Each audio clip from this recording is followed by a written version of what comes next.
I'm not going to There we go. There we offer go. anything else. I'm just saying that's, noteworthy. Yes.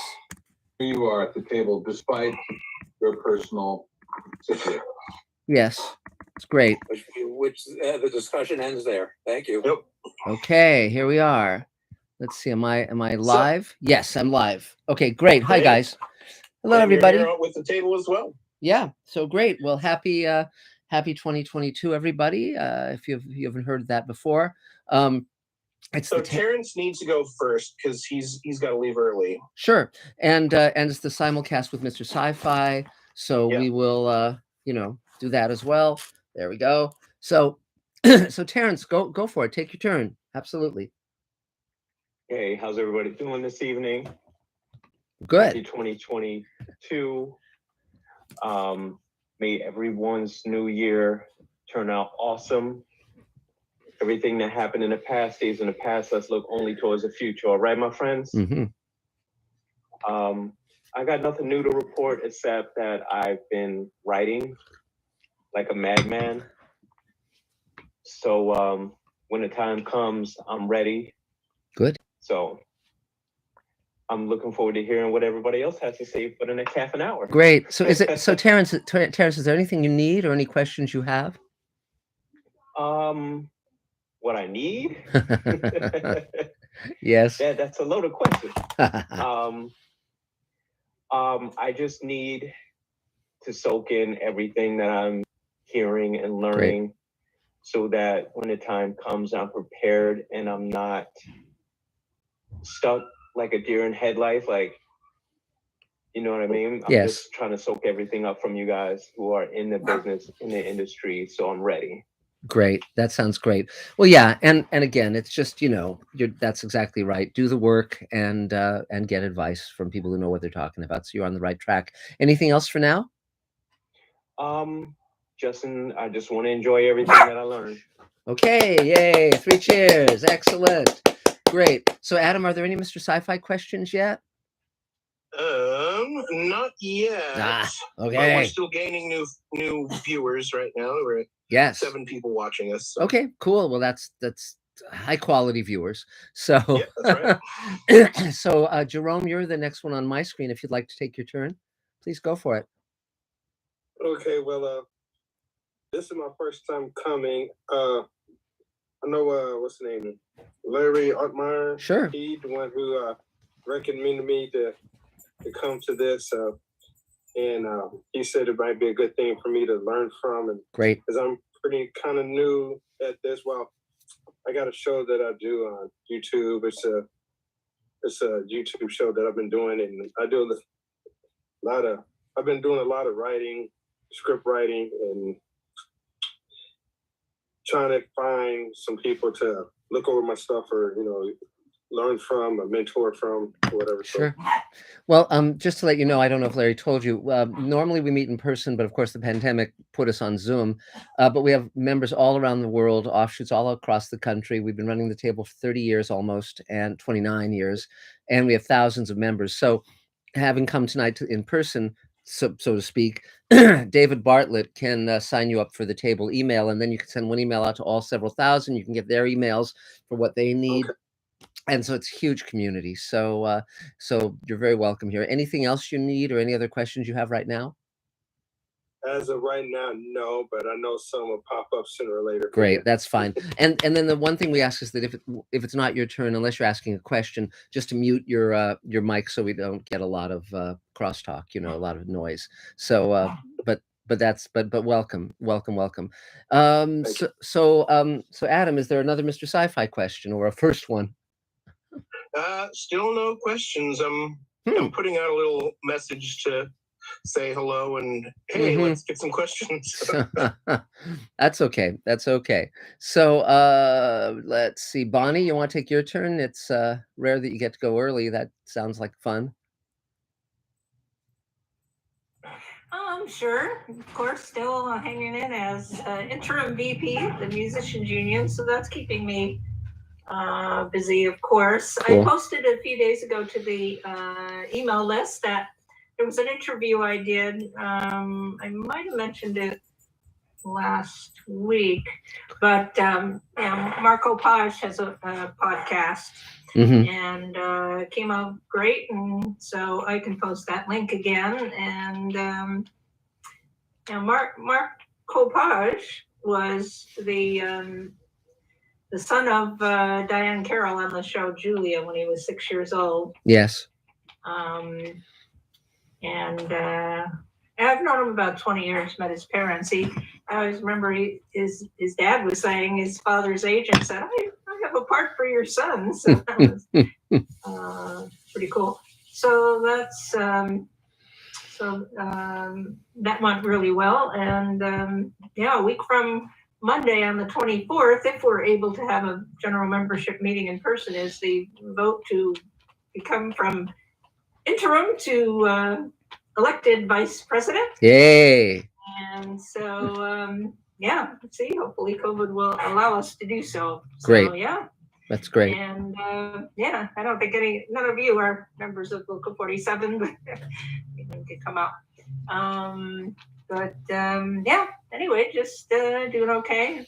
Slowly getting into doing some composing when I'm not at the union. So, cool. Yeah. Anyway, doing okay, and just Happy New Year to everybody, and always great to be here with the Table family. Yay! Well, good to see you, Bonnie, as always. So, I was a member of Local 12, I believe it was, the Sacramento local. Well, there you go. For a little while back in the early 2010s. And you're the current president of 12. Yeah. Wow, Yeah. That's great. So, Adam, any Mr. Sci-Fi questions yet? Not a question, but we'll give a shout out to Nhaxed, who says Happy New Year, here to lurk and learn. Great. Well, that's definitely a good. Only half creepy. Yeah, that learning part. Jesus Christ. The main thing is, yes, absolutely. One thing I'm going to be putting on Mr. Sci-Fi very soon is, and Mr. Sci-Fi, for those who don't know, is my YouTube channel. So we do a simulcast with it on table nights. Eric Foss sent me a recording of an interview I did on KPFK on Hour 25 in 1980 when I was writing for Smurfs and He-Man and all those shows. And I haven't heard that interview ever. So it'll be very fun to put it up and, and hear what I have to say, so, and also for those who are on my Facebook or Twitter feeds, I've been posting some photos of Elaine that, again, I haven't ever posted publicly from back when we first met, and it's really fun to see them. So she's a real cutie, as always. So let's see. So Savvy J, why don't you take your turn? Howdy. Hey, I've been good. I've been a little ill this week, which is silly, but I'm getting better. I'm on the mend. In terms of stuff I've been doing recently, I'm working with, I can't believe I can't think of her last name, but Rachel Music on a short, like a TikTok series. It's a comedy series about the CIA and the people who spy on you. Oh, how fun. It's pretty fun. I'm editing the first episode. They've filmed everything out, and it's pretty funny, and I'm very excited that I'm doing a project through the table. It's really fun. Cool. So y'all will hear about it once it goes up. I will definitely put it in a blast email. And I'm doing other work things. So I don't really have anything I particularly need right now, except for everybody's undivided attention once it comes out, because it is going to be really funny. And Cool. then she also has a project she's going to be doing about people cooking with weed products, edibles. A whole cooking series about edibles. So stay tuned for that too. That sounds great. So that's my life. It's been pretty fun, and that's all I really got right now. It's glad to be back at the table. I think I missed last week's meeting, or maybe I was there. I don't know. Time doesn't exist in my head. Tell. Yeah, no, that's fine. That's fine. And again, we're monitoring the pandemic very closely to see when we can resume the in-person meetings, and we'll figure out a way for the Zoom component to fit into that. But obviously, we don't want people to feel nervous or that is premature. So anything else you need? Any other questions or thoughts? No, just glad to see all the beautiful faces and the people lurking in the comments. Yes. Well, 3 cheers. Good to see you as always. Yay. So are there any questions, Adam?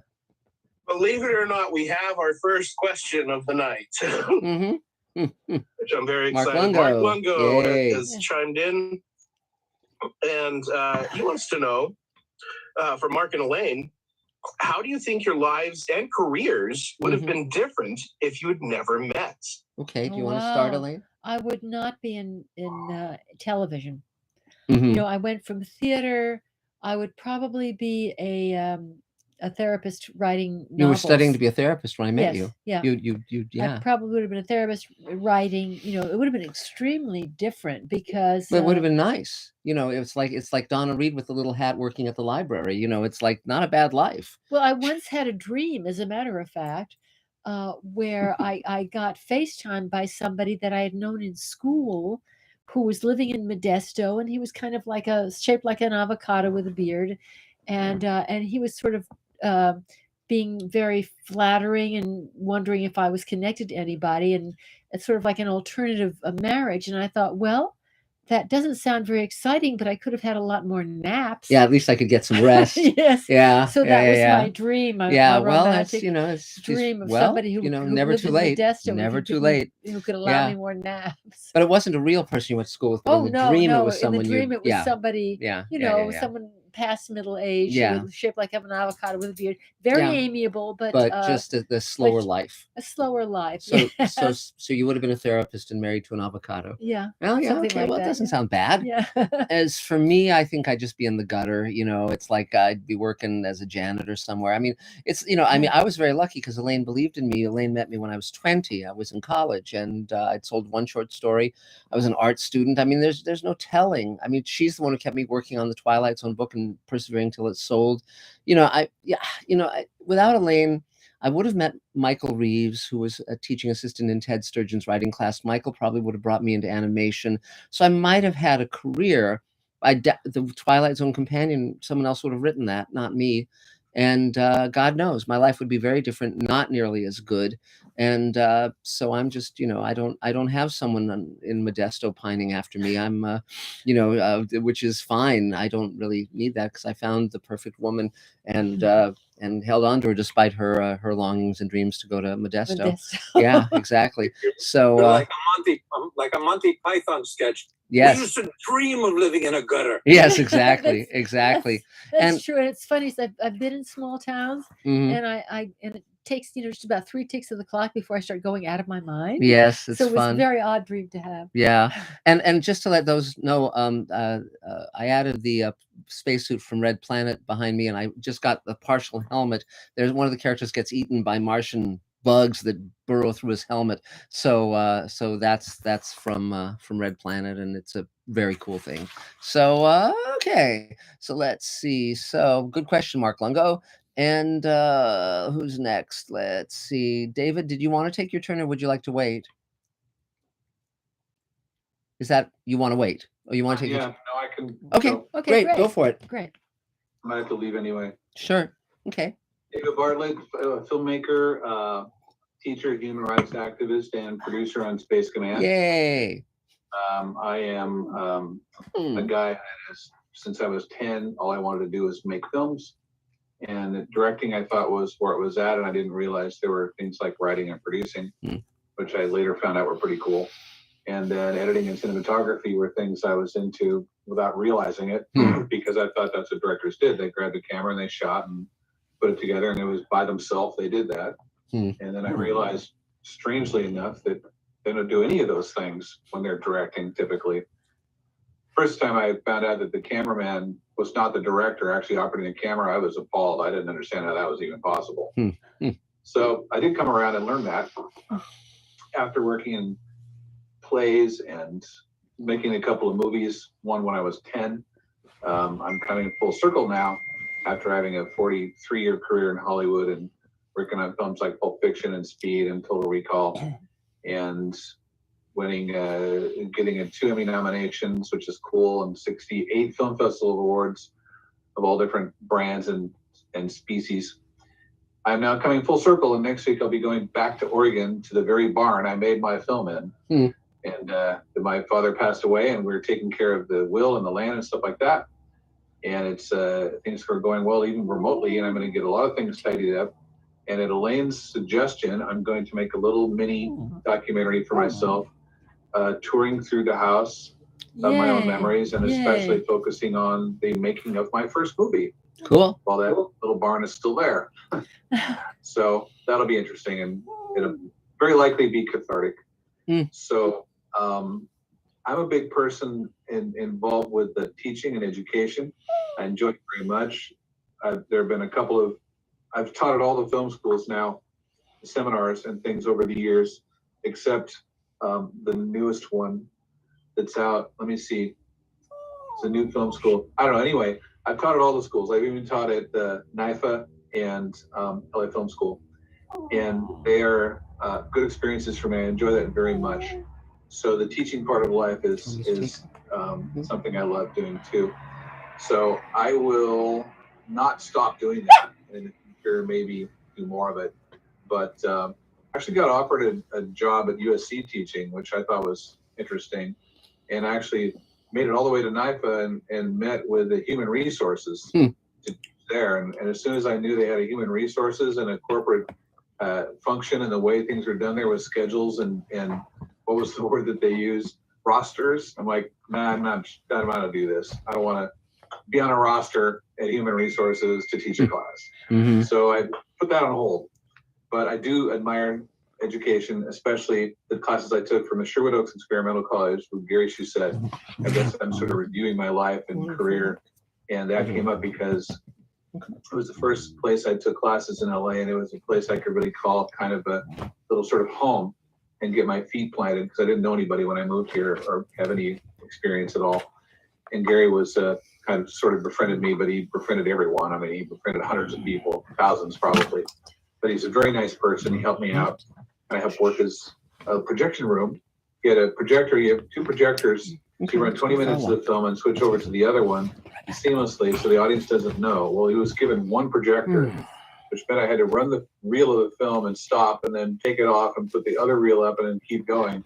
So there was like a minute and a half break every 20 minutes in the film. But we somehow got film screened that way, and it was loads of fun. So I want to tell a story that I heard from Warren Beatty.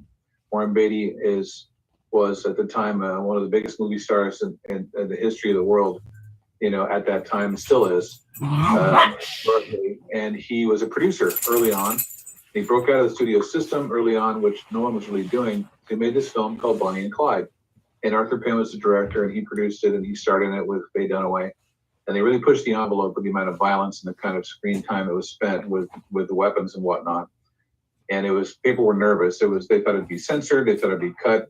So he called this seminar speech he gave, that I saw him give, "The Projectionist is the last filmmaker on the chain." So he made this film, and the guns in the film he wanted very violent. He said he had seen Shane, and Shane, the guns sounded like cannons. He said they didn't sound like guns. They were over the top, huge, dramatic. So that's why I want these guns to feel big, violent, like cannons. So they did this. He goes to London for the world premiere, and the sound is like played too low. So he goes up in the booth, and there's a projectionist. He's got his monitor cranked way up so it sounds loud to him, right? And he says, "You've got the sound turned down too low. What's going on?" He goes, "Well, I'll put it up back where they mixed it, but I tell you something, I haven't seen a film mixed this bad since Shane." So that is the story of the projectionist being the last filmmaker on the chain. So when I was a projectionist for a while, we ran Close Encounters, and Close Encounters starts out with the string sort of going ee, and it's real quiet, and it's dark screen, and nothing's happening. And then there's this big, gigantic crescendo of music, and the lights on the screen flash bright, and the audience gets scared and startled. So I had my little monitor knob there, my little volume knob, and right when that came, I gave a little extra bump, just to give the audience just that much more scared thing. Steven Spielberg doesn't know I did this, but I was trying to just like give the film even more of an impingement, you know. So those are my stories for tonight. That one I've never told. Anyway, so let's see. Space Command is looking for people to build sets and to be carpenters and to be painters. This is still a need. It's an ongoing need. You can spread the word and find out if other people that are involved with the table or your friends are interested in such a thing, we welcome volunteers, and we also are looking for people who can. Oh, So if you're interested in that, davefilms@hotmail.com, davefilms@hotmail.com, and I can get you hooked up. Now, the table email I'm also doing. Table email is 2,000 people or so all over the world that talk to each other and help each other out, help each other with jobs. I pick people from the table first on a regular basis and give them work all the time. Adam is a person I met on the table. He's working with us now. Mark Agoshovitz also worked with him a bunch of times. He's a table person. I'm looking at the screen right now. And there are others. So if you're interested in that, I'm the person to talk to for that too. The table email. So davefilms@hotmail.com. For having Mr. Sci-Fi involved with this, you're also invited to become table members and get on the table email. So send me an email with your name, first and last in it. Don't do any symbols in between or nicknames, but you can put whatever you like and make sure it's not on Yahoo. For some reason, we don't like Yahoo at the old server. So do that, send it to me, and I will get you hooked up. And that's it. Thanks. yay. Okay. Okay. Now, unfortunately, Rudy was making a very, very big fuss, so Mark had to step out for a moment to take Rudy to the grass. But I haven't been, I missed the very beginning. So, Adam, who is next on the screen that you see? Oh, let's see who hasn't gone. Has Dave Edison gone? No. No. Okay. Yeah, I think he would be next. Okay. I haven't, but give me a moment. I'm working on some sound here. Get Okay. back to me. Yeah, it's fine. I could go. Okay, great. Wonderful. Yeah. So, hi everyone, new and old table members. My name is Adam Sartain. I am an actor, a voice actor with over 78 different voices, accents, and impressions on my belt. And I also work on Space Command. Yay. Hey, and there was much rejoicing. I also am the one that sends out the table email, and that is the extent of what I do with the table. People think I do a lot more for the table, but all I do is facilitate the Zoom call and send out the email with the link. If you need that, that's great. If you need to get on the table email, you talk to David Bartlett. Cool. Okay. So I've been pretty busy. Dealing with some back issues that I had from an accident back in August. I just today finally had a big procedure done on my back. Still a little sore from it, but supposedly this is gonna reduce or eliminate the back pain. So here's hoping that takes care of it. At the very least, that should take care of the everything the lawyer needs for the lawsuit. So hopefully I can get some compensation and help me out, Professionally, not a lot coming across the plate yet, but I still need to talk to my agent, as I always do at the beginning of every year. And I need to I have been helping some other people, like our table member, Gino, and someone else that I knew from last year with self-tape auditions. So if you are an actor and you need a self-tape audition and you don't know how to do it, or need a reader, I can help with that. My fees are very reasonable. And so that, and then my podcast. I have a podcast called Inside Animation, where I talk with anyone and everyone involved in the animation industry. I just had another lovely interview with a new table member, Delton. We talked about his series and how he's been developing that. It was a longer than normal recording, which I love. I normally try to keep my episodes to about an average of 30 minutes, but this one ran a little longer, and I'm very pleased with that. But next week, you won't be hearing that. Next week, you'll be hearing the second part in a two-parter on a short film that was in contention for Oscar nomination. It did not make the short list for Oscar nominations, but it was a very great film, and it's won all kinds of awards at festivals. So, called Mila, 10 years in the making, about a little girl in Italy during the World War II raids and what she experienced. Very, very powerful short film. So I talked with the producer, which is out now, and the director, which will be out on Monday. Wow. Yeah. Okay, great. Yeah, so that's what I'm up to right now. How's it look in your neck of the woods? Is there anything you need, or is there anything? That's great. I was just quoting Al Roker. Okay, well, yay, all right. Yeah. And now, have we already done Jerome? Have we done Jerome? Who's at the top of my screen? Yes, he already. And how took about? his turn. And then I think Carol would be next then. Oh, unless Judith wants to go. How are you doing, Judith? Would you like to pop ahead? Oh, we can't. You're still muted. You would need to unmute. You're still muted. Oh, can you? Yeah, don't forget, guys. When you pop on, you're automatically muted. Okay. Hi, Judith. I'm doing so much better. I know it's stupid, but I went to my friend took me to Ralph's yesterday, and I picked up and put all the bags of groceries in my cart, took them out, put them in his trunk, took them out, put them in my cart, schlepped them upstairs, all by myself with my right hand. I'm thrilled. So now I can do laundry myself. I'm looking for an attendant, but I think Access would do the job. I'm so much better. Oh, wow. I'm starting to look for a dog now.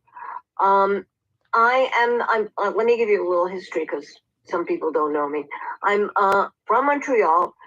I was a child actress. I started working in the theater when I was 5. Did 4 huge shows in Broadway-sized theaters.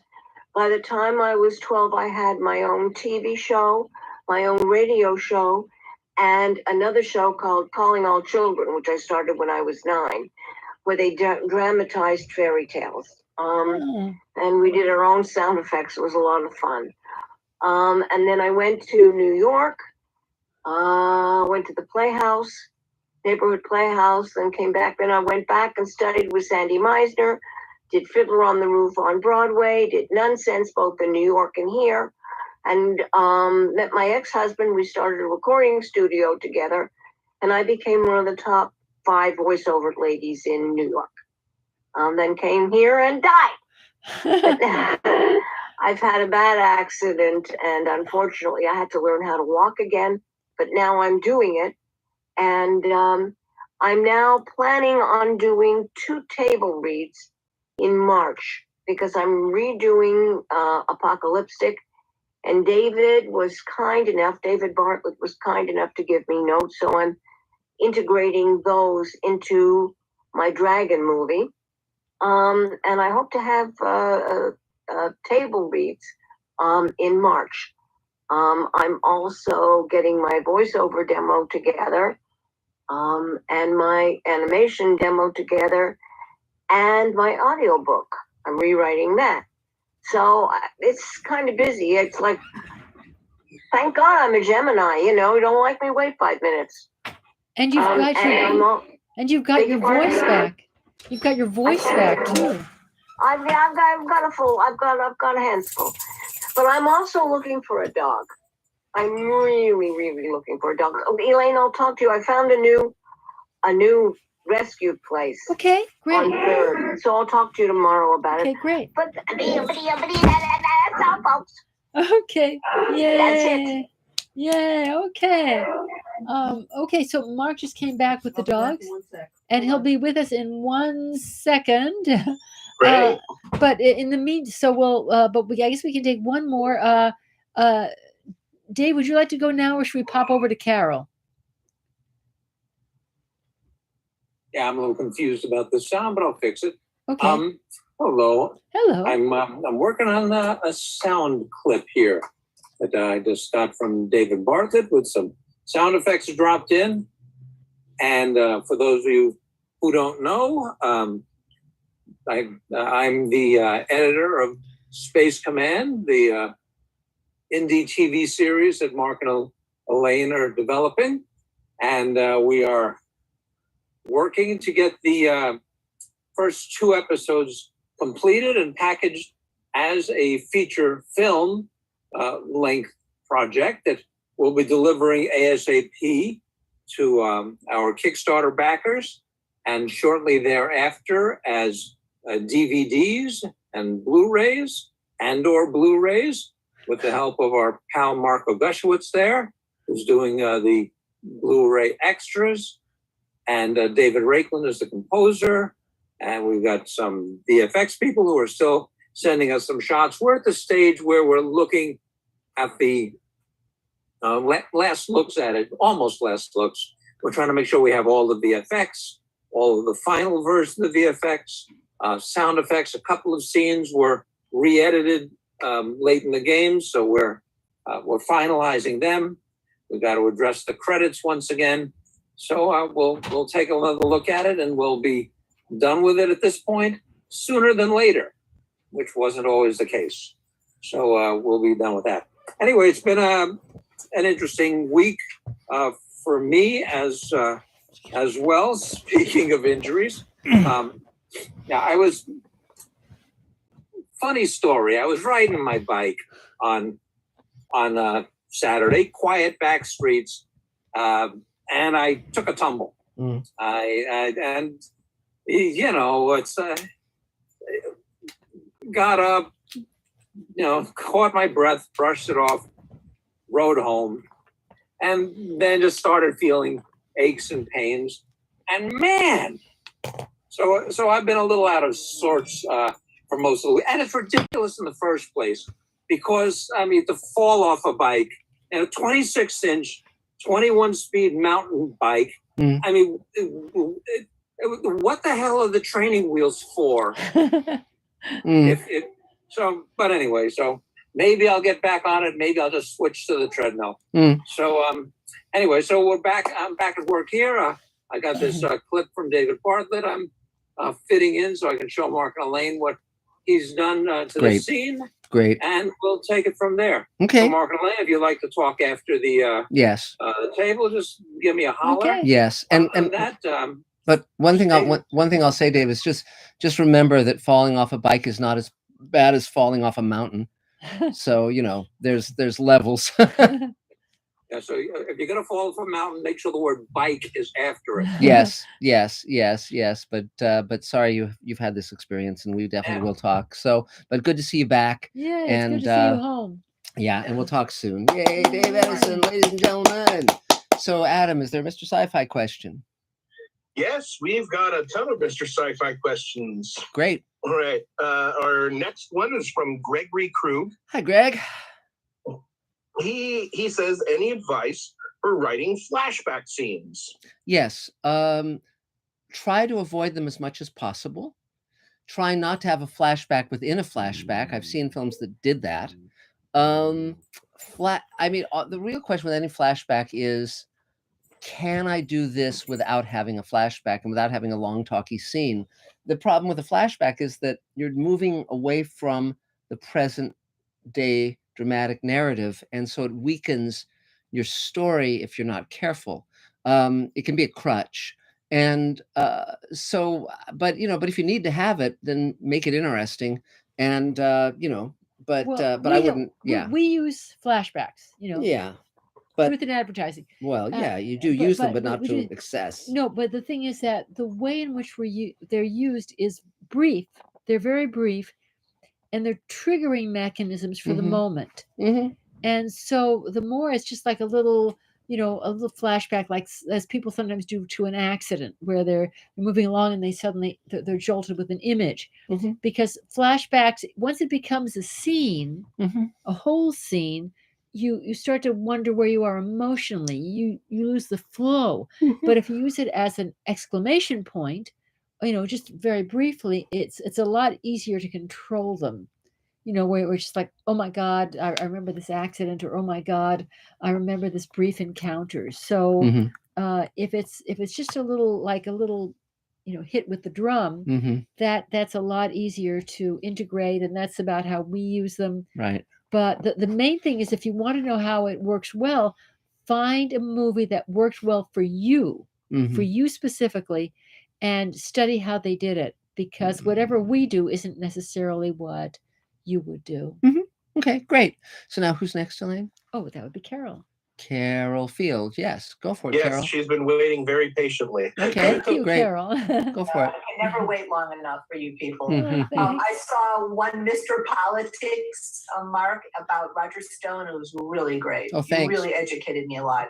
It grossed me out with the Nixon on the back. And God, Yeah. it was Oh, great. man, he's a character. And I'm sorry, Adam and David are feeling their bodies in negative ways. As a dancer, I understand. Judith, I was in Fiddler on the Roof on the road. I will always love that play so much. The original Fiddler on the Roof was over 4.5 hours on Broadway. Wow. Yeah, it was originally 4. Oh God, that's kind of gross. I'm available for table reads. They got a hold of me through some organization in San Diego, and I am going to be doing a read for a backers audition, and I'm so excited. I think I brought this up too. It's tomorrow night, and I'm playing Hungarian fortune teller. I am not very smart, but can I read poems? Wow, that's great. It's so, and I'm playing her over the top with the schmutz and it's like, so. I mean, I just need it right now. I mean, how fun! That's super, great. super fun. Wow. David Bartlett, are you still on? I just finished my horror film. I think it's good. It's a first draft, but I think it's going to look at it. Do you have to kill someone in a horror film? No, Thank you. but you just have to. I'm trying to think. That's an interesting question. Of have I ever seen a horror film that didn't have someone killed? I'll have to think about that. That's a very interesting question. But yes, I mean, but mainly it's just got to scare you. It's got to be scary. So that's the big one. All right. Yeah. Okay. Okay. What else do I want to say? Yeah, I don't advertise. I feel like talking about myself is self-centered, but you're allowed to on here, right? Sure, of course. Yes, that's why you're here. The point. That's the point. I haven't done this in a long time. Here's my 2 books. My main one is Dating Down, and those of us who do it, it's 8 short stories. And everybody who's had any dating problem should read this, because it's always about giving too much to the other party and being sure it's okay. And it's 8 protagonists who are just illustrate that so well. Wow. And then this, because I want to make it into a TV series. It's called New York Guns, Kansas Nuns, Birth Control. So if you want a fast romp, it's a fun, fast romp. So I'm wearing many hats these days, and you can see the piles in all my rooms that dictate that, but no one's walking in here. So I now know 72 people who've had COVID. Wow. Oh my God. Wow. Please be careful. Please be careful. Be more conservative than not. Don't let your friends make fun of you like some of mine are at me for sheltering in place. Just tell them to read the science and shut them out. Sure. So that's everything about me. Thank you, David Bartlett. We will be in touch over that. I really appreciate your energies forthcoming, and I wish you all great health. Yay! 3 cheers. Excellent. So is there a Mr. Sci-Fi question, Adam? Yes. Our next question is from Bruce Moore. And he says, can you talk for a moment about your After Twilight project? What is the current status? Yeah. And looking forward to a Twilight Zone series done right. Yeah, it's basically it would Rod used to dictate everything he wrote, and after he did patterns. So from Requiem for Heavyweight on through the 50s through to his death in 1975, he dictated scripts, letters, everything. And it was thought that those recordings were lost, and they just found 1,000 of them. And so they've been digitizing them, and I wanted to do a series that would have Rod narrating the show from those materials. And additionally, there are a number of scripts that either Rod wrote that were never made, or that haven't been seen since the days of live television. And so I've been talking with the agent who oversees the estate, and I also met with Rod's two daughters when I was in upstate New York a few weeks ago, and so it's moving ahead. We'll see how it's going to be part of the Showrunners Network, which is the project I'm doing with the creators of The Expanse and Farscape and Defiance and on. And we'll see where it leads, but so far so good. And it would consist of Rod Serling scripts and also scripts by others who are sort of in the Twilight Zone tradition or wrote for Twilight Zone, but certain of their stories were never made and so forth. So it's going to be a lot of fun. And let's see. So who's next, Elaine? Okay, so we've done Did you, Judith? Yes. Okay, so now Mark on to Mark. Gushowitz. Mark Gushowitz, go for it. Hello. Okay, so to answer Carol Field's question, Poltergeist, 1408, The Others, Flatliners, The Babadook, Freaks, go old school, are all movies where nobody dies. Wow. Horror films. Wow. As well as April Fool's Day, but I'm the original, but I'm not sure that counts because it's kind of part of the point. Right. Okay, so I'm kind of curious if somebody was telling her you have to have people die. Yeah. Yes, someone did. Okay, well, just go online and put in horror movies where people don't die, and you'll get like 25 articles. But what I might suggest is you might want to watch those movies, particularly films like The Others and Poltergeist. Those would be very, very instructive. They're scary. They're very good. And but also remember when people give you advice, consider the source and remember that stupid people are stupid. But thanks for that laundry list. That's great. Thank you. Mark. That's great. That's incredible. I'm sure you just conjured that up from your head and not from the internet. So no, I got it from the internet. But but I hear people say all the time horror movies have to do like they have to have downbeat endings. So they have to it's like no, they have to have whatever makes them work. Yes, but also speaking as the former story editor of Friday the 13th, the series, there's essentially two philosophies in horror, and you can pursue one or the other. One philosophy is that people get killed no matter what, that they are doomed no matter what, that there's nothing you can do that will stop terrible fate from overtaking you. The other is the horror movie where if someone's clever and perhaps kinder or more compassionate or a better person, they survive. And I've always preferred the latter. I don't like, despairing films or nihilistic films or any of that. I don't like cynicism. But that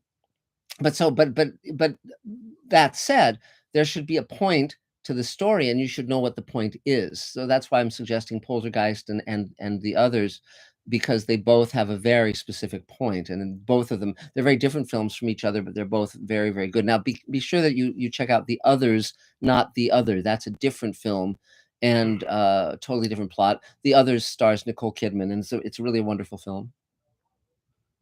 Please go ahead, Mark. Right, and also if you to me, it doesn't matter if a horror movie has a happy ending or a sad ending. But if you're going to give it a sad ending, you don't give it a sad ending. You give it a sad ending. You give it because that's how you enhance what the movie's actually about. Sure. Good horror movies are generally about something. Sure. And like The Fly wouldn't work if it didn't have the ending that it had. If they just went happy with it. Well, are you talking about the first Fly or the second Fly? David Cronenberg's The Fly. Oh yeah, because I think that the ending in the original one with David Hedison, Al Hedison, is great, and I think that is an inevitable ending that's not to be looked down upon. It's terrific. So but anyways, I watch some movies where they force on happy endings or they force on sad endings. It's like whatever fits the movie. Yes. Yes. Anyway, that's my opinion. So this week was supposed to be my easy week, as last week the big project ended, and then this week turned out to be a pretty hellish week. Mm-hmm. So let's hope next week is where I can kind of get things going. I think I heard somebody earlier said they were trying to reevaluate their life, and I'm kind of in the same boat, but I'm trying to figure out how to give my projects first priority rather than last priority, because this week was going to be hey, I'm going to catch up on my website. I'm working on a script with another person who's listening in right now, and then things just took over, and it's kind of like, well, how do I? Either I got to start saying no to people, or I got to find a way to give my stuff the same priority that I'm giving other people's stuff. Mm-hmm. And I have a hard time saying no to people and helping people. And this week it came into a major play.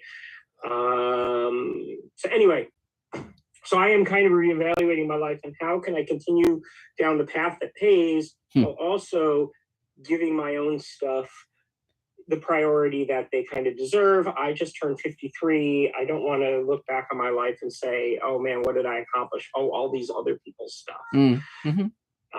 So, I mean, you guys are doing Space Command, and then, yes. you know, you found a way to be able to concentrate on that while you're also doing your, you know, Project Greenlight book and a million other things I know Mark's doing.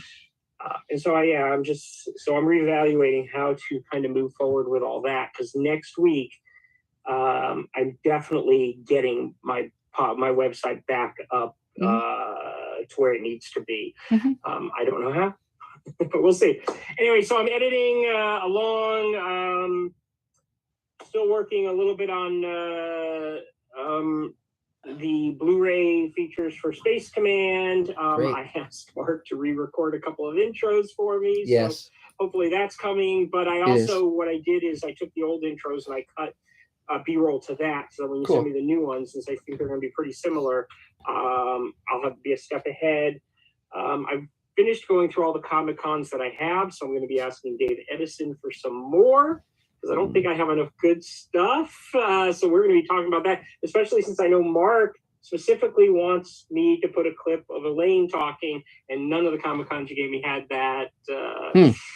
If you guys can tell me what year and where it was, I'll look for it. But I think I sent you all that I have on many hard drives here. Right. Well, Elaine was at the two most recent ones. We recorded, I think, well, David recorded the one in San Diego, and Elaine was on that panel, I believe. So that would be probably the one to look at. Generally, I have the most recent one. Okay. And I haven't, that's actually the only one I haven't gone through yet. Because I was hoping to go through everything else first, because it's really weird with these masks on your face. Yes. It's almost uninviting. It is uninviting. You know, in video to have them. So I was hoping that I could find that other one. Change what they say. I do know she speaks of this one because I did skim through it. Okay. Well, no, but Mark, I did not. Usually we had too many people on the panel, and people have a focus and an interest in the actors, and so generally it would be like crowded as it was, and so I would. You know, it'd be sort of like Mark. You're not. Well, you're explaining why there's so little of you, but you're not explaining where you can go to get something good. Well, that's just it. I almost never was on a panel, so that wasn't an omission. We'll figure it out. Okay. We'll figure it out. And honestly, the only person that I haven't found a clip from that I want to find a clip from is the special effects person. Because to tell you the truth, I don't really care who says it. I just want the interesting stuff that I'm looking for. But Mark had specifically asked for you. Yes. Well, we do have a green screen stage at the studio, so we could shoot some new footage of Elaine saying something interesting, and then just drop her behind a table, you know, and we're good. So. So and the actors, believe it or not, they just. They say the same thing every time. Right. So they were very easy to find. I found some interesting stuff with Dave Bartlett. I think he talks about sound in a really interesting way. Yes. Well, also remember that there's the Space Command convention that we did online. And so if you go to Mr. Sci-Fi, all of those panels are there, and there's a lot of great stuff on that. Okay, that was going to be another question I was going to call you on, but since you brought it up, did you want me to use those? Yes. Yes, sure. All right, so I can go through those. Yeah. But I haven't done that yet. Cool. The only thing is like the mirror one, she's so out of makeup and looking so scraggly that's why I was asking. Because people, when they're at their homes, they have a tendency of just showing up and talking. No, Elaine and I always dress up. So. Okay, so and then there's other things that I'm just kind of waiting for. Sure. I was going to bother Dave about it today, but I wanted to rest a little bit after the bike experience. So I'll be bothering him for tomorrow. And then, of course, I saw that you emailed out to the 3 actors, and we've heard nothing back yet. Yes. Do you have storyboards by chance? Yes, but I'd have to look at them. I don't think they're great. The only storyboard I'm interested in is the one with the woman and the child in battle. No, we don't have storyboards of that, I don't think. Okay, so then let's not worry about it. Yeah, cool. All right, so I'm working on that off and on as best I can around the other stuff. And then what else am I doing? That's interesting? I guess not much. I mean, just work. And my main goal over the next 2 weeks is just figuring out, what I need to do so I can start giving my own stuff some. Well, here's what I will advise, Mark, in terms of actually having your own stuff take priority. What I do, the way I do what I do, is I always am very clear on what my main project is. So, for instance, all these recent years, it's been Space Command. So the book was secondary to that. Everything else is secondary to that. The Showrunners Network, etc. Space Command is the priority project. So, knowing that, I can always find the way on any given day to make room for Space Command. It's really not a lot of people I notice give equal weight to everything. And when you do that, it makes it impossible to have a major project because everything has equal weight. I think often what people need to do, I always say to people, what you do should be for one of 3 reasons and only 3 reasons. 1, to earn money. 2, for publicity. And 3, for your art. That's it. And so if you look at everything you're doing and say, well, and obviously relationship and life stuff, that's a separate category. But often people are doing things that don't bring them money, don't get them publicity, don't really forward their primary art. And so there's just a lot of stuff that eats time. And so that's what I would suggest. I would say start treating your major project seriously. And another thing I do is I announce publicly, very publicly, what I'm doing so that I have to follow through on it. If only there were a book. Yes.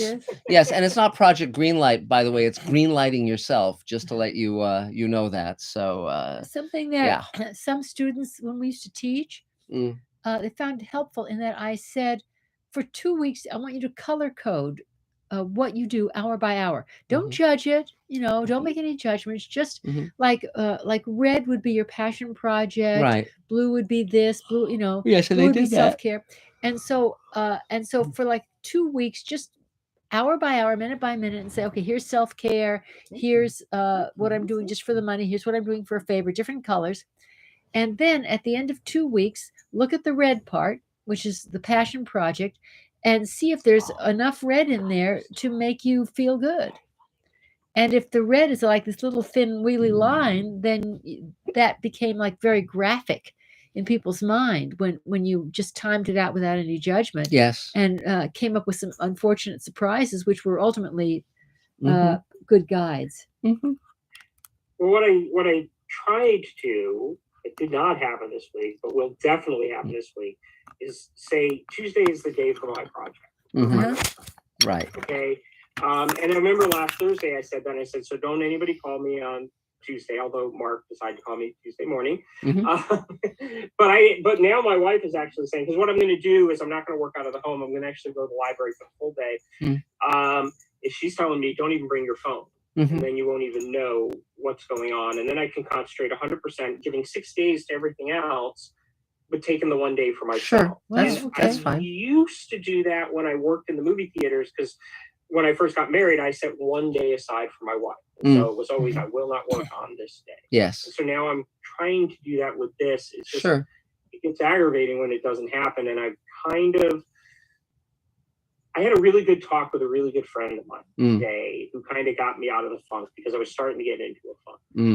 And then I started remembering what Elaine said to me a number of years ago. Just, don't, as long as you keep going after it, it'll happen. And so I just want to make sure at this point, and I'm also not trying to do it all myself, which is why I joined up with somebody to, work on the script for the feature. I got a writer that I've known for years that I really, really trust. He's a table member who's here tonight. Me and Brian have been working on an idea for idea of mine for a feature. And so, yeah, I'm just, I know I'll get there. I always do, but it's tough. Well, I mean, again, you know, it is tough. It is tough. I mean, it's good that Mark and I have each other. It's tough. Yes. So, and I bring it up for two reasons. One, to get your guys' opinion, because I always get really good advice here, but also anybody else who's here might be kind of going through the same thing. Yes. You're not alone. Yes. Well, good. So anything else, Mark? No, that's it. Okay. 3 cheers. So, is there another Mr. Sci-Fi question, Adam? Yes. Our next question is from Rodrigo Mata. Hi, Rodrigo. Who says greetings from Argentina. Yay. He wants to know, what are your thoughts on Guillermo del Toro's Hellboy? You know, a lot of Guillermo's movies, I feel, where the pieces are more interesting than the whole. You know, Hellboy, I like Hellboy. Both Hellboy 1 and Hellboy 2, they're not my favorite movies. I like Devil's Backbone a lot more as just a cohesive story. But Guillermo is definitely an incredibly talented man, and very, I mean, he's unique. He deliberately set out to make a career that would be unique, and he succeeded. So even his weakest films have things in them that are greatly worth seeing. And even Crimson Peak, you know, which I thought was a very problematical film, but I think Hellboy is sort of up toward the top of his films, but isn't his greatest film. I mean, you know, Pan's Labyrinth is terrific. I rather like Nightmare Alley, though it's going to be an acquired taste for most people. You know, etc. So, but that's yeah. But I think that Ron Perlman's terrific. I think you know, Doug Jones is always, of course, terrific. So it's, you know, it's fun. I mean, it's definitely, both of those films are handmade films. They aren't studio product like the Marvel films are or the DC films are, where you get the sense that this is like intended to generate a lot of money, and it's a product first and a, you know, a piece of art second. Guillermo's not coming from that place at all. So that's it. So let's see. So I guess Thane, you're next on my screen. Good evening. Thane Allison, SAG-AFTRA character actor. Cool. Been working on an audition this afternoon as a Southern Baptist preacher, giving hellfire and brimstone to a teenage girl who seems to be lusting after the boy sitting in front of her in church. And we'll see where that goes.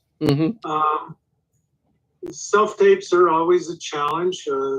This one's a little easier in that I'm the only one talking, so I don't have to have a reader and so on.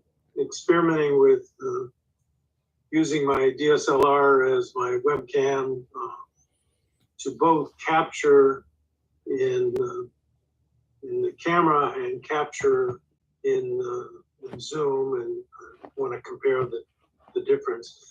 One of the problems with capturing it in the camera is I don't have the ability to have the digital background. I don't have a big enough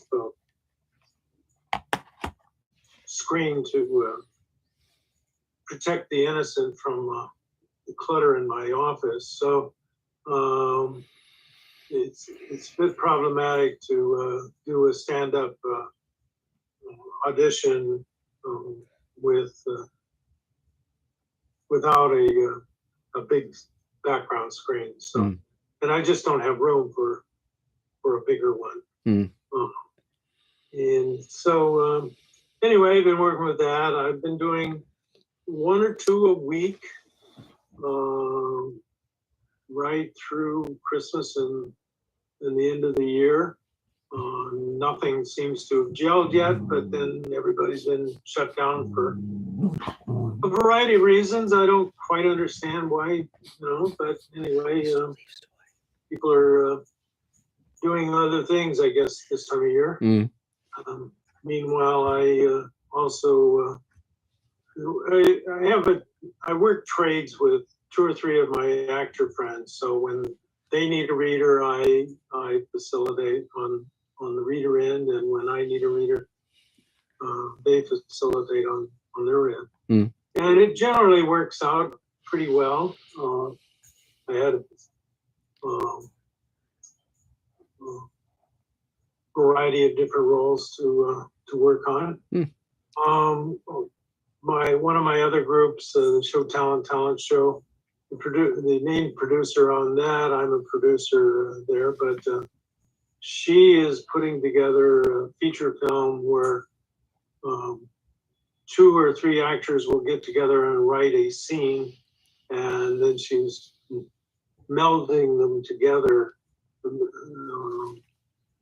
And so I have written a scene and working with a relatively new actor. He comes out of tech world, and we're getting ready to shoot that in the next week or 10 days. It's 3.5 pages, so it runs about 5 minutes, and adds a little to the story, I hope. So, the writing gives me a different kind of outlet, the editing of the auditions and that scene, a little different set of challenges, keeps me going. And trying to stay healthy. I had a COVID test today just because I have been around a few people unwillingly, but had to be out. So every now and then I like to just check in with that. And maybe the physical medicine doctor finally figured out why I've been limping like an old man for the last 9 or 10 months, and started me on a new round of medications to try and alleviate that. So I can get back to physical therapy, so I can get back to conditioning, so I can actually climb stairs and ride bicycles and fall off bicycles again. I know what you're saying, Dave. Twice when I was last riding my bike, I rode up to a signal, put my left foot down, and leaned right, and just fell over, plop. Wow. And the worst part of that is it's embarrassing. How do you explain that? Yeah, well, yeah, that's how Houdini died. So, but the yeah, but and again, this goes back to my dictum: don't do anything, and But so, anything else, Thane? Anything else you need? Well, I've given Mark and Elaine instructions to remind me once in a while that I'm not 20 anymore. Well, my kids do that pretty regularly. Yes. I listen about as well as they did when they were 20. So I guess it's kind of full circle, anyway. Yeah. So always looking for new challenges and projects, and staying healthy, and enjoying the connection here at the weekly table. Great. Yay. 3 cheers. Thane. Great. Adam, is there another Mr. Sci-Fi question? Yes, our next question is from Robin McDonald. Hi, Robin. Who says, what anthology series besides The Twilight Zone or Outer Limits have been worth watching in any era? And on a scale of 1 to 10, how would you rate Jordan Peele's Twilight Zone? Okay. That's a lot of questions. Friday the 13th series as an answer. What? I'm sorry, Mark. Friday the 13th series, and I don't say that because I know Mark is literally one of my favorite anthologies. Well, I'm glad you liked it. There's a wonderful radio show called X-1 that's a terrific anthology of science fiction stories. It's from the 50s. It's worth checking out. It's on YouTube and so forth. But it's a radio show. Beyond that, as you said, Twilight Zone and Outer Limits are the big two. I wasn't a big fan of Jordan Peele's show. I thought it was extremely hit and miss. I haven't watched all of them, so I'm loath to give a rating to it because I would feel that that would be inappropriate without having watched all of them. I watched most of the first season. Beyond that, let me think. There were some good episodes on The Twilight Zone when they brought it back in the 80s. Harlan Ellison wrote Paladin of the Lost Hour. Alan Bennett wrote her Pilgrim Soul. So there were some good episodes on that, but again, hit and miss. You know, Black Mirror has some good episodes, but my God, it's so dark. I can't watch many of them in a row. I particularly liked Amazing Stories. Yeah, though it was run by directors, and so often I felt the stories were sillier than they might have been. I prefer shows that are run by the writers rather than the directors. But yeah, they had some fun episodes too.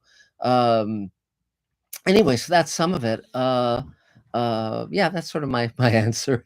So let's see. So I guess Sydney, you're the next one on my screen if you want to take your turn.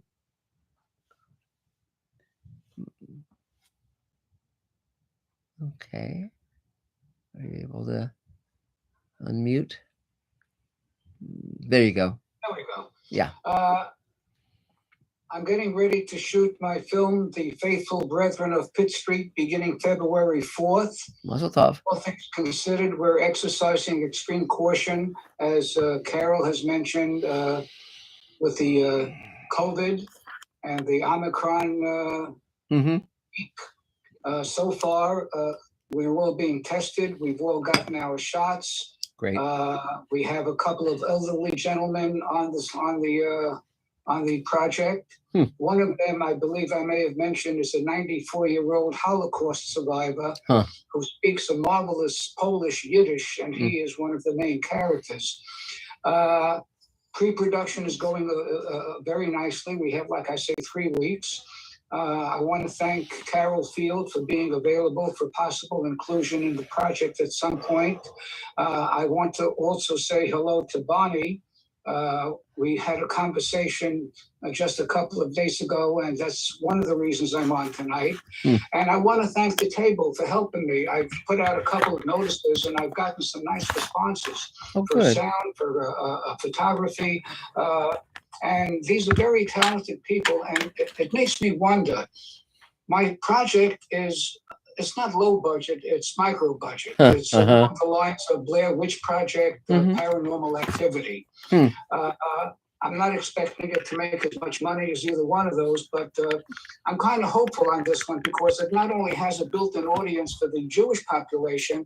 From everything that I hear from people who've read it, both the crew and the cast, it has a kind of a universal appeal. I've given it to a number of Gentiles, and they say it's delightfully entertaining. Oh, that's great. Even though it has a Yiddish theme. Yes. That, coupled with the fact that there's this interest in Yiddish projects. Yes. As examples, Shtisel from Israel, Menashe from Borough Park in Brooklyn, Unorthodox streaming on Netflix. Yes. So we're kind of hopeful that something is going to happen with it.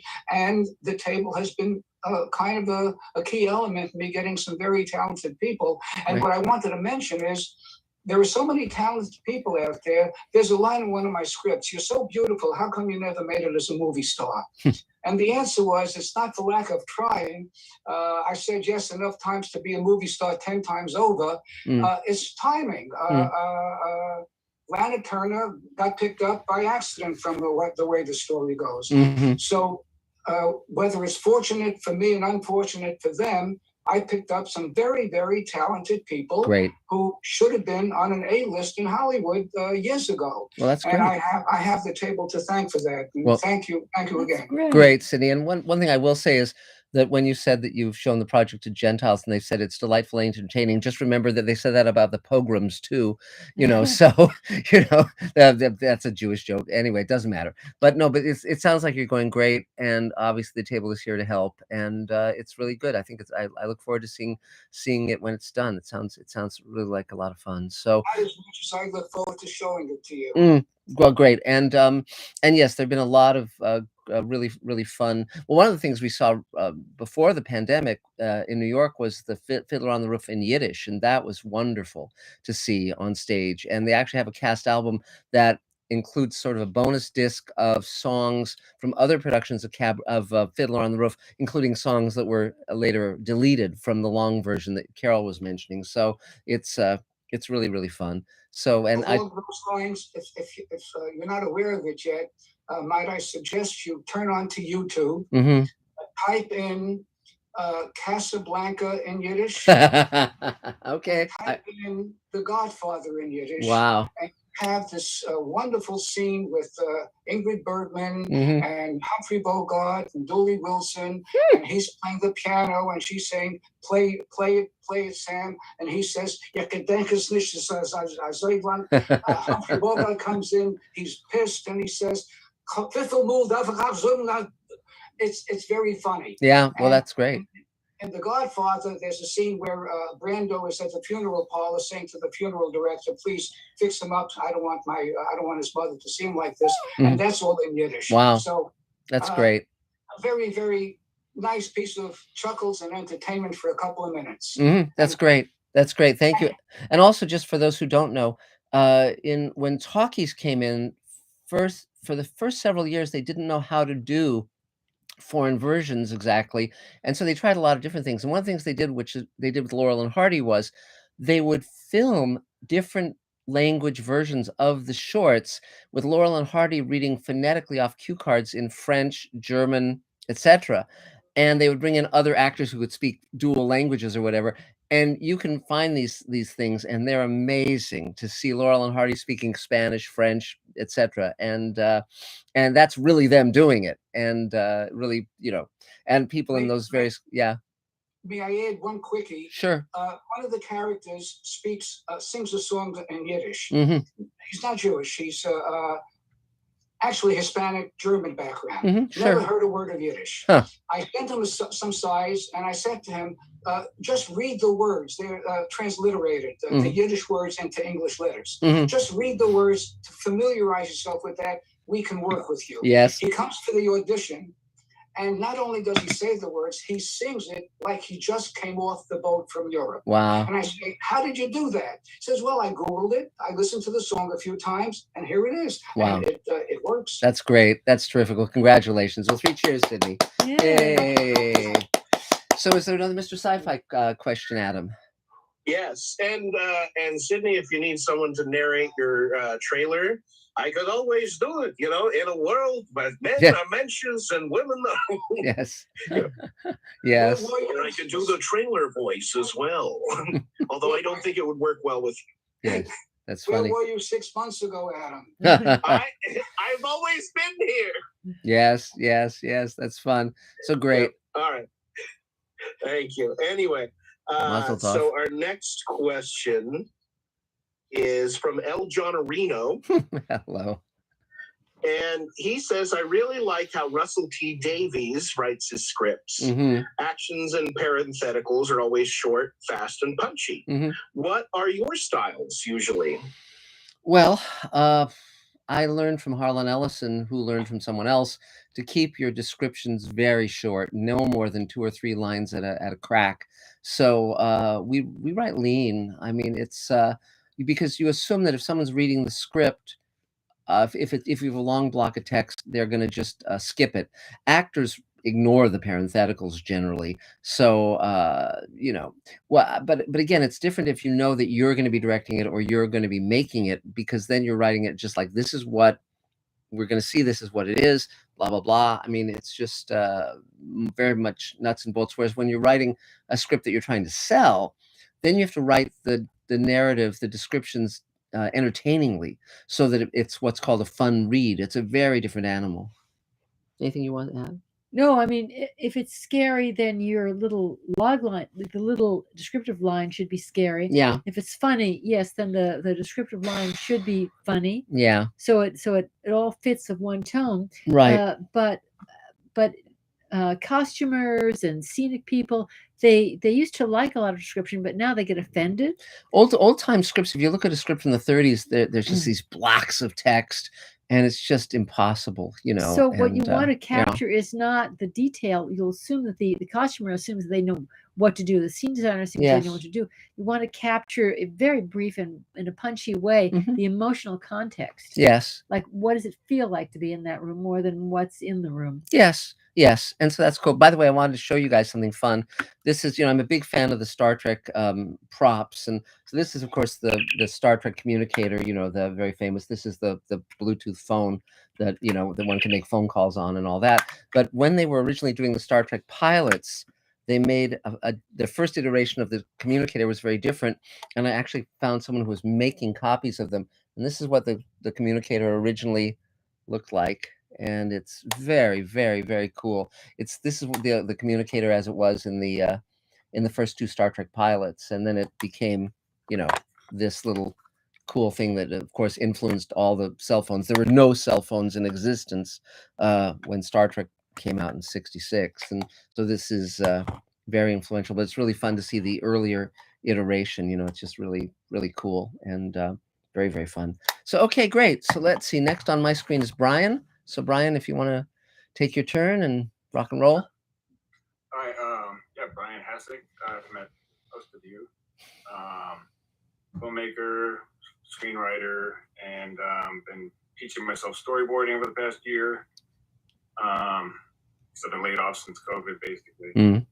But yeah, for Christmas and birthday, I just had a birthday as well. I got a bunch of money, so I bought myself a drawing tablet for the computer. Cool. Because drawing on paper, even though it's my preferred way of doing it, and then scanning it and then manipulating in Photoshop, it's just, I never get around to all those steps by the time the creative juices are still going. So, and yeah, I've never been able to draw while looking at the screen. So now I can actually draw on That's great. the computer directly. So that's going to save a lot of time and be really fun. But yeah, actually next week, as soon as I talk to Mark, the other Mark, I'm going to get the green light to write this script. I got some new ideas to be racking my head about ways to go with it. And so, yeah, that's my first priority this year, is just to get the script done and just let Mark make a movie. Cool. That sounds great. So do you have any questions, or is there anything you need? Yeah, well, this is kind of a joke question, but what would you say to somebody who asked you to write a screenplay with no money up front? I'd say no. You know, I mean, here's my rule, but this is a rule you only have once you've actually had a, you know, successful career. I write my own things for free. I write other people's things for money, period. And if it's that's how I look at it too, but in right. this case, but no, in this case, when you're we're actually going to have, I don't know how we're going to break it down, but it'll be both of ours. Yes, yes, and that's fine. I'm not saying not to do it. I think you and Mark collaborating is a very good idea.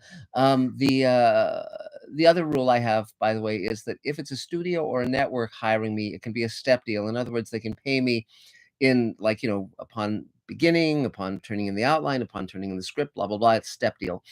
If it's not a studio or network, I insist on being paid the entire amount up front, or I won't take the job. Because again, I don't need to worry if someone's going to abscond or not pay me or any of that. It's just not worth the grief. And I've actually written scripts for other people before for money, and it just, in the end, it's never worth it for me. No. Just going through that. So yeah, I was kind of done. Almost. I got a few of my scripts that I'm finishing up, but I was kind of just like, no more scripts for at least a year. And then that's when Mark, who's actually read stuff that I've written, so that's why I decided to do it. Oh no, that's fine. That's fine, because if you're collaborating with someone, that's fine. I mean, again, if you're doing it for the fun of it or the love of it, that's the reason to do it. I mean, you can't just do it for the money, because then the work is going to not breathe. It's not going to live. You have to find the way in on anything to make it come to life. And that like, it's your number two. It's the publicity, but it's also because it's the art.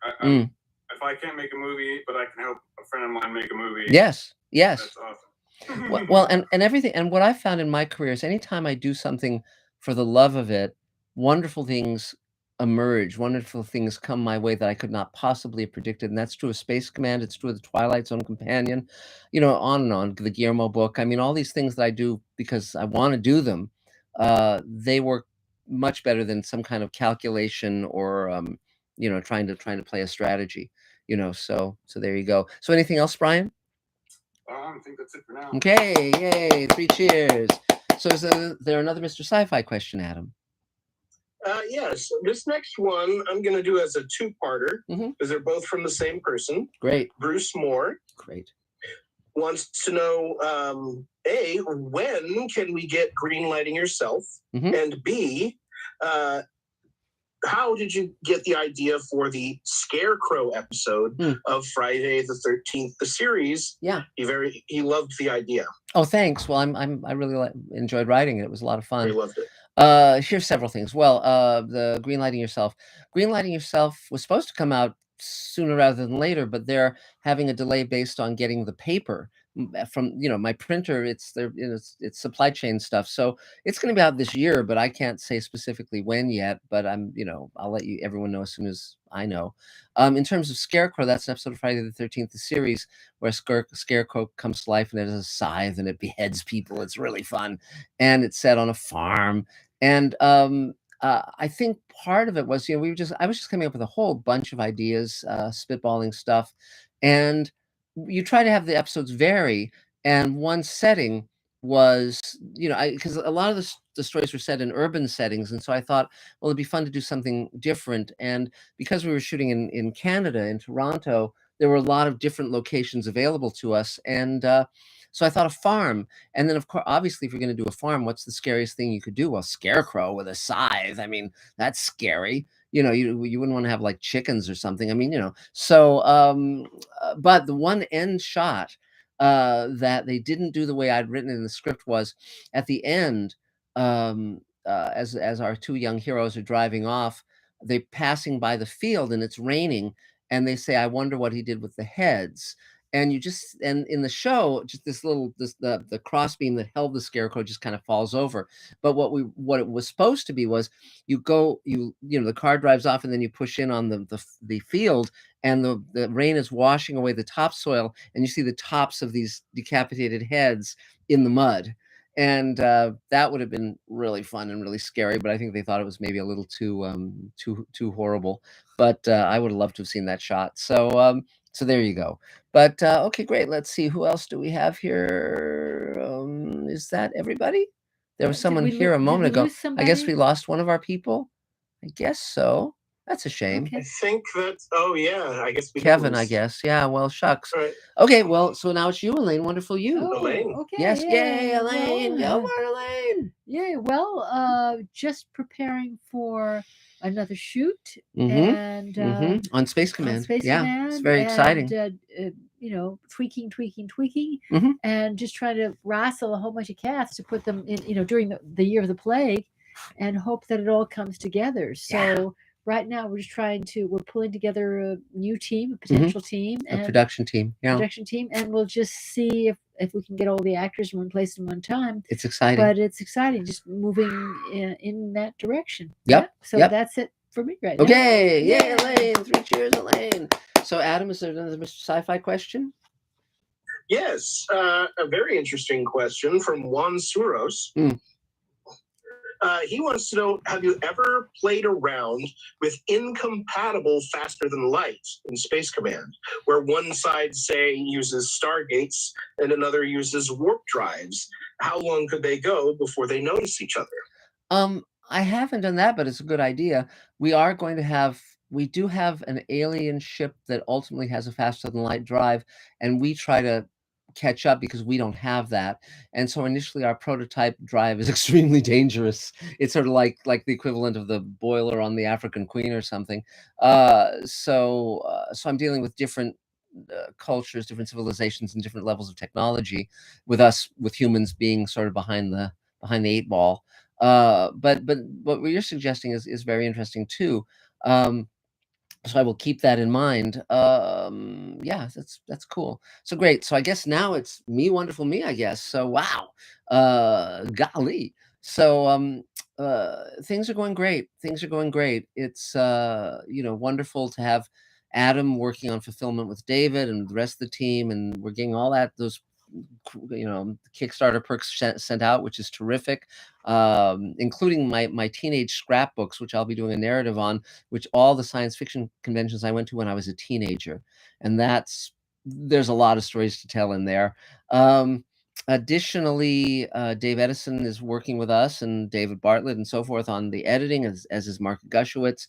It's coming along, as long as our people stay upright and don't fall off vehicles. So it's like, no, man, but at least you weren't on a scooter or anything crazy. As a bicycle, bicycle's a bicycle. I mean, they're made to be fallen off of, but I'm sorry that you had to experience that, Dave. A rib is a rib. See, the interesting thing is, the reason we've had the same physical trainer for 30 years is because my priority with exercise was to not permanently injure myself. And so far, I've been very, very lucky over these 30 years, but that's why we exercise for 3 hours at a time, 3 times a week. We were just in the park this morning doing that. And, but it's amazing how easily you can hurt yourself with any physical activity, so, especially if you own dogs. If you own dogs, yeah, Jesus Christ.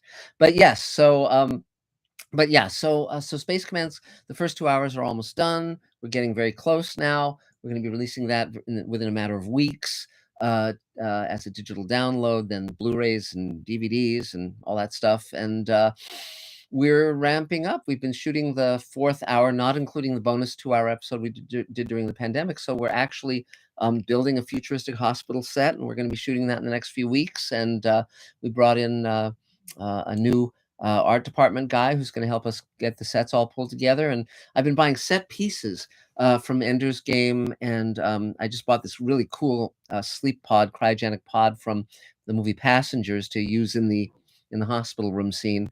And so it's just, it's really cool. It's fun exploring all of this and doing all of it. And meantime, the Showrunners Network continues to pace, and as soon as we get Space Command in hand, where we can really rock and roll, then we're gonna be shooting those other pilots as well. So it's a lot on the plate, but it's good to have a plate. And and I'm very happy to work in the world of science fiction, because there are endless delights, endless delights. So that's the main stuff for now. Yes. I think we've sort of covered it. If anyone wants to be part of Space Command, if you want to build sets, build spaceships or ray guns or spacesuits, or buy Space Command shares, or anything, just get in contact with me, markzicree@gmail.com.